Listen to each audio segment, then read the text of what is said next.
看今天新闻报，我是主播黄文琪。新闻首先带您关注到，近日回归蓝营的资深媒体人赵少康，在8日抛出政坛震撼弹，公开宣布将争取代表国民党参选2024年总统。而参选的原因是认为蔡总统做得不好，也表示这次争取参选没有跟任何人事先讨论，也喊出了口号。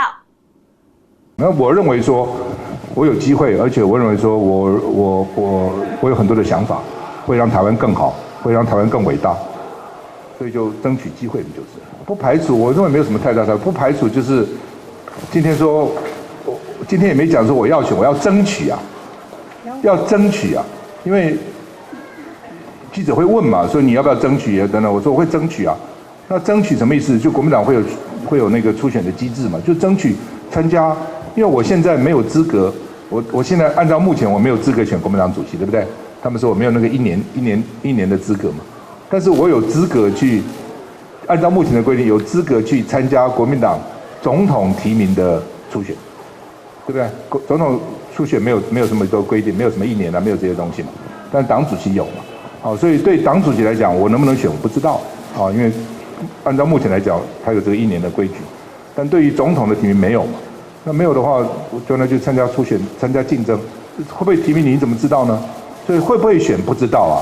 所以任何事都是不排除可能。我是认为目前民进党执政太烂，蔡英文做得不好。怎么样不好让你觉得？你认为你说1个钟头讲不完的啦。啊，你认为现在做得很好，我们做得很好，继续做就是了。你跟太太讨论过吗？这是敏感话题。其实也没有这样，不，有很多事情是这样哈。大家看我们这样相处1个多礼拜，我就是反正有话直说嘛，啊，我也不会骗，也不会隐瞒，因为我就讲，你不问我也不会讲嘛。记者问到，你既然讲不排除你要不要争取，我就要争取，就是这样而已啊。哦，那争取不到再说嘛，其实就这样。那我认为说，我有机会，而且我认为说我有很多的想法，会让台湾更好，会让台湾更伟大。所以就争取机会，就是蛮不错。现在党内好像已经有一些反弹的声音了，觉得你现在出来其实是在破坏民党的。为什么？因为他们觉得你一出来就要选党主席。党主席是他们给我的吗？党主席是我要就有的吗？党主席是要选的，只要按照一个选举的制度，谁能出来就谁出来嘛，这跟破坏团结有什么关系？讲这样的话的人才是不懂什么叫团结嘛，对不对？就是大家选公平竞争啊，啊，那你选上就选，选不上就支持那个选上的人，这才是真的团结啊，而不是说不准你选，不准你选，不准你选，这叫团结，这是假的团结。所以如果张主席之后不准你选的话，你觉得这会是一个假团结？Well， 他不准我选，我就不选了，而且不是江主席能够决定的，不是中常会决定吗？中常会我尊重中常会啊，我也从头到尾，我在上个礼拜1就跟大家讲，我不一定要。任何事我都不排除，但是也不一定啊。就是说，你说不给我资格就算了嘛。好，当时我们谈的也是说，江啊、韩啊，大家一起谈说，我先取得资格，再来考虑我要不要选。所以我第一天就跟大家讲就是这样子。现在这个事实还在啊。那至于说你问我说我排不排除选总统，我说我会争取，我不排除，也就是这样，没有改变过这个说辞。中央疫情指挥中心在日前捎来好消息，指挥官陈时中首度松口证实，目前台湾已经确定从 COVAX 取得大概20几万剂疫苗，但是相关抵台的时程尚未确认。依照 AZ 新冠疫苗需施打2剂来估算，首波疫苗来台，预计至少会有10万人可以优先施打。那大概有20几万剂嘛。是到目前来讲，那 COVID 现在还没有跟我们确定它那个时间，不过这2天都有积极的在跟我们联系。好，那至于就是说，如果有特别需要，那都会在我们的政策里面了哈。譬如说有一些特别重要的商务往来一定要做，那个也放在我们在后面几波里面可以来打。我只是说，如果你不在这波，你要想要提前打。好的，这波一定是好，这时候在政策上面的还有剩的，那我们就会好开放来打。那这样子开放也会在一定的量里这里面哈来提供。部长，不好意思，您刚刚提到20几万剂是指这第一波的这个 AZ 疫苗？对，有20，至少还是现在确定就是20几万剂？就20几万嘛，在紧急需要的这些相关的比较被重视到的，在防疫上面有重要的人，打完之前是不会开放的了，有村的有大人我觉得特别个别需要。其实它是照着我们这个所谓政府的一个政策，疫苗的政策去执行。那一方面我就要特别赶着要出国啦，特别情况，这个我们没有排除这样的可能性。但是一定是要我们最那个防疫主要的人员都施打的，才会有这样的空间，或者提供一小部分，提供这个特别需要的人来用。后来到了疫苗是什么或相关的一些科学的证据，那都是要及时的来做这些相关的一些订定。那我们有些开这个会议是最主要是要建立整体在施打疫苗的时候的一个资讯系统。我们需要是在施打疫苗，当然我们需要它这次比起以往来讲都复杂很多。你可能有这些人员的不同。那人员的里面的时序，我们当然第一个是要保护我们的人先嘛，可以保护我们的人也有各种不同类的人，那怎么样确保这些人可以被打到？那这些都要很好的资讯系统，那加上是有第一剂、第二剂，到目前我们也是决定说这2剂打的是要用同样的一个疫苗，不会混打。所以这个也是需要能够很精确。那我们希望在施打的时候，能够把这些资料都能够很完整，让我们第一线的工作人员在施打的时候困扰减到最低，那效率能够最高，然后错误率也发生最少。那还有对于不良事件的通报也能够很及时。那这些都要一个比较好的资讯系统。那我们本来就有相关的健保的系统，跟 CDC 很好的一个原来的一个疫苗接种的系统。那怎么样让这2个系统能够间接的更好，让我们施打疫苗时候的效率更高？那我们现在这2天也是在讨论这件事情。而且讨论好几次了，我看相关的方式大家在磨合上面都已经来来往往很多次了。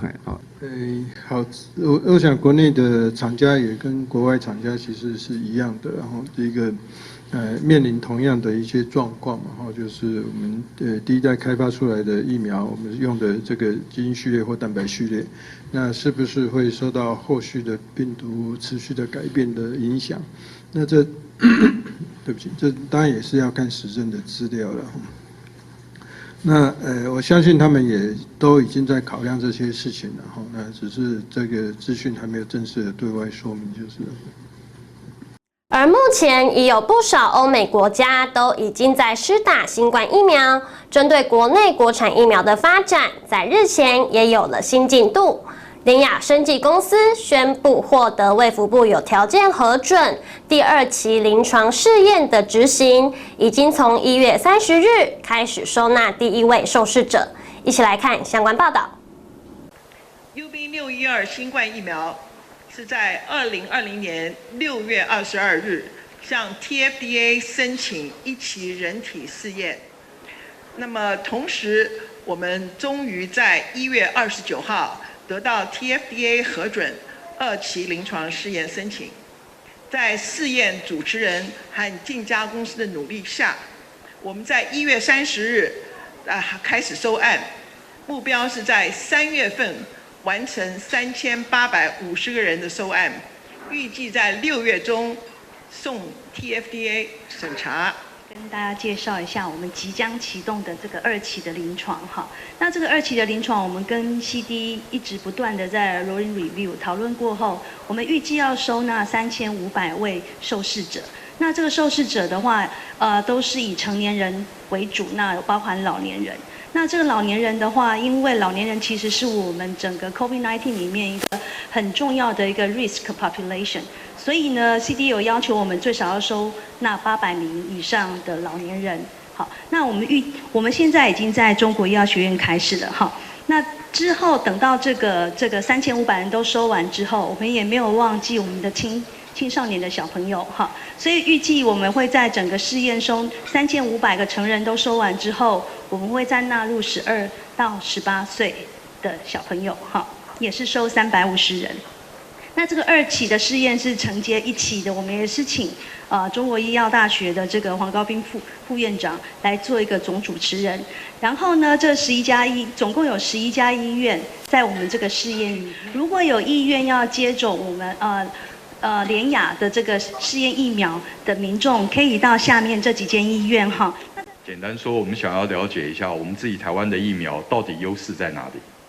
好，第一点，我们在冰箱的2 to 8 degree 2到8度，这个冰箱的温度就可以传送，所以我们没有要超低温 -25 或者-75的这个很 demanding 的这个要求。所以事实上，我认为 Pfizer 跟 Moderna 的疫苗，它最大的问题是 delivery 的 system。那很多的地方它没有办法 deliver 它的 vaccine， 它的即使 deliver 以后，它的那个short time 在这个 room temperature 的 life shelf 很短，所以这个是我们很大的优势。那我们的联雅生技临床目前目标，3月份收完这个3850人的收案，这成年人收案完后呢，目标我们在6月的时候呢，将资料送到这个 TFDA 做 EUA 的审查，期盼在6月底7月初的时候，我们可以拿到核准，让这个国人都可以接种这个 UB612的疫苗。提案罢免台湾基进党立委陈柏惟的山 Q 总部，日前北上正式向中选会提出4大罢免理由，并提交第1阶段4357份领衔人名册。山 Q 总部坦言，罢免陈柏惟让他们感到害怕，但仍要挺身站出来。带您看现场状况。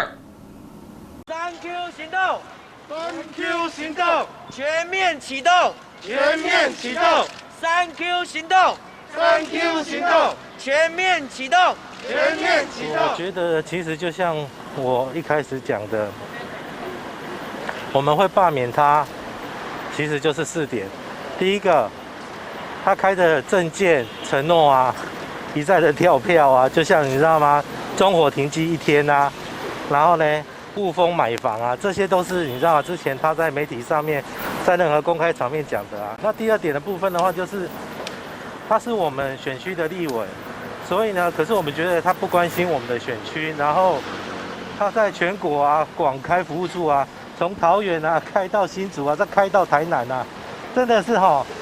前面有王浩宇预言呐，全国不分区的，那现在有我们的陈大立委，真的是全国不分区。那像第3点的话，也是我们觉得就是很无言的，就是他在立院啊或社群媒体啊，真的是发言跟行为，真的是你知道吗？真的是不知道怎么讲了。然后呢，我就好羞怕啦。然后呢，1打35，对吧？大家你们觉得？我们有没有很无言？人民受不了，民怨愿意站出来的原因，就是在于说，我们就不想吃莱猪。你一路护航莱猪，还拍片说蜜汁火腿超好吃的，然后最后面还1打35、1打36，最后在莱猪的表决上面呢，你赞成莱猪进口。我们中2选区，我们台中第2选区，人民的食安跟健康，你到底放在哪里？你啊，正事不干啊，罢免当然。我们其实预设的话，就是他是个讨厌鬼等级啦，所以呢，我们定的话就是困难度是很高的，3500份啊。可是啊，我们后来啊才发觉，原来他不是讨厌鬼等级，他是够人玩等级。所以呢，我们一路从3000飙到4000，最后来到5000。那我们剔除那一些资料啊填写不完整的啊，然后剔除一些那个什么。字迹啊模糊的啊，我们实际今天总共送出了4357份，然后进中选会提案。那个啊，像我每次你知道吗？我们在联署处那边签名啊，很多民众来就写一写，就会跟我们讲，这个会不会被查水表？这个会不会被怎么样？像我们现在站出来的人，甚至我们都很害怕，所以我不知道。这个问题我只能讲我很害怕啊，但是我们还是选择勇敢的站出来。我从一开始的时候，其实我就跟大家报告，没有统独问题，也没有蓝绿问题，所以今天蔡总统愿意支持我们真的很欢迎。艺人苗可丽日前举办新书发布会，而被问及鸡排妹翁立友的性骚扰事件，她表示，因为不是当事人，所以不便评论。但自己认识翁立友多年，觉得他是个不错的人。此外，她也谈到与诸葛亮的爆笑往事。曾经有一次跟朱大哥有一幕是我要跌下去，然后他要抓住我，然后要把我拉起来的。然后他把我拉起来的时候，我要去拉他的手，可是我不小心就去摸到他的那个。去。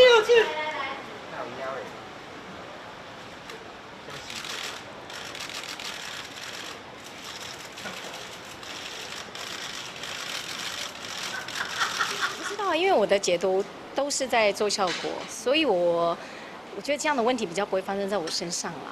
对，但是因为每个人的感受不同嘛，其实我其实不太愿意去评论这件事，是因为我不喜欢别人评论我，所以我也不想评论别人。然后，我毕竟不是当事人，我也很难去帮别人回答一些什么问题。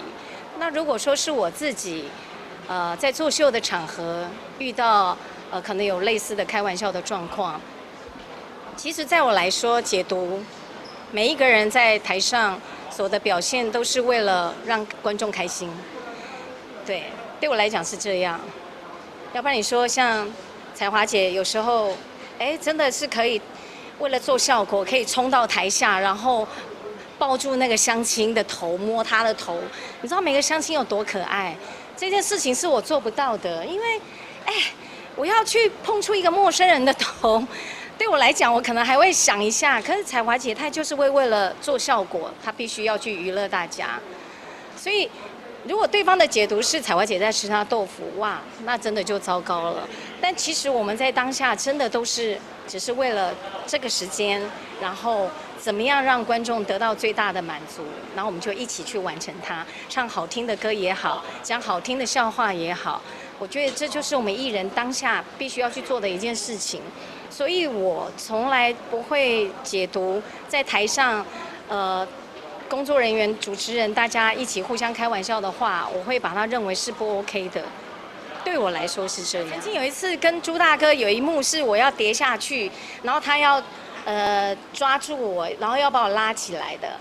然后他把我拉起来的时候，我要去拉他的手，可是我不小心就去摸到他的那个要怎么称呼？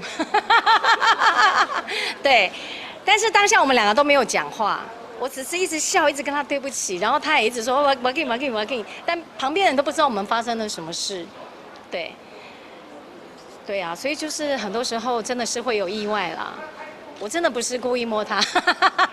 被影评盛赞冲破国片天花板的过年首选国片《气魂》，日前举办粉丝见面会，监制唐在阳、导演陈伟豪率领男主角张震、女主角张钧甯一起出席，四人提早向观众拜年，而张震也放话，票房破亿就要扫街拜票，带您一起看现场状况。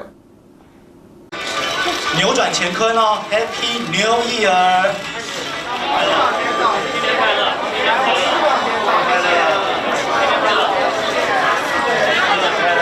四位，请准备了我们气魂的创意挥毫，现在要正式的开始哦。接下来呢，就请跟着你们的这个牛的意象呢，继续的发展出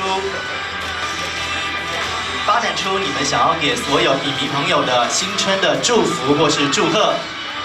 好，张震，你刚刚第一个先评比的来介绍一下好了，好不好？麦克风，我们来介绍一下对于牛年的一个祝福。